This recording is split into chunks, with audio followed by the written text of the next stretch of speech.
Maharashtra deputy CM Ajit Pawar దుర్మరణం పాలయ్యారు.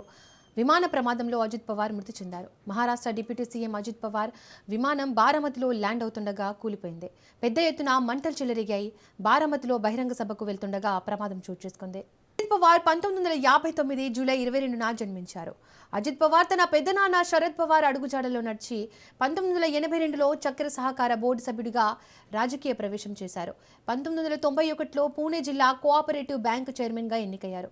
1991లో బారామతి లోక్సభ స్థానం నుంచి తొలిసారి ఎంపీగా ఎన్నికయ్యాడు.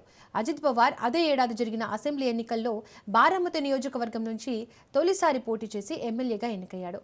అతను ఆ స్థానం నుండి వరుసగా 7 సార్లు ఎమ్మెల్యేగా ఎన్నికై రికార్డు సృష్టించారు.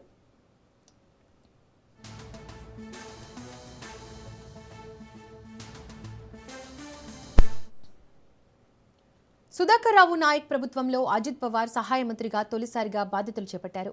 ఆ తర్వాత శరద్ పవార్ ముఖ్యమంత్రిగా ఉన్నప్పుడు సహాయ మంత్రిగా పలు విభాగాల బాధ్యతలు నిర్వహించారు. 1999లో శరద్ పవార్ కాంగ్రెస్ను వీడి ఎన్సీపీ స్థాపించినప్పుడు అతను వెంటే పార్టీలో చేరారు. అదే ఏడాది మహారాష్ట్రలో హంగ్ అసెంబ్లీ ఏర్పడినప్పుడు కాంగ్రెస్ ఎన్సీపీ పొత్తు పెట్టుకోగా విలాస్రావు దేశ్ముఖ్ మంత్రివర్గంలో నీటిపారుదల శాఖ మంత్రిగా పనిచేశారు. ఆ తర్వాత అశోక్ చౌహాన్, సుశీల్ కుమార్ షిండే, పృథ్వీరాజ్ చౌహాన్ మంత్రివర్గంలో మంత్రిగా ఉప ముఖ్యమంత్రిగా బాధ్యతలు నిర్వహించారు.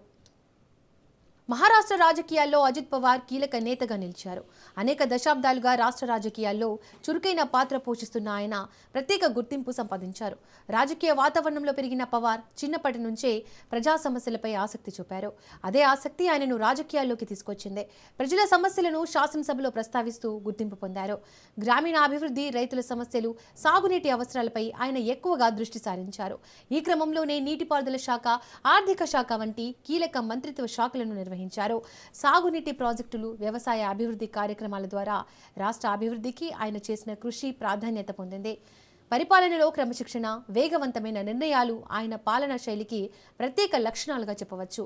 అజిత్ పవార్ మహారాష్ట్ర ఉప ముఖ్యమంత్రిగా పలుమార్లు బాధ్యతలు నిర్వహించారు. రాజకీయంగా క్లిష్ట పరిస్థితుల్లోనూ కీలక నిర్ణయాలు తీసుకునే నాయకుడిగా ఆయన పేరు పొందారు.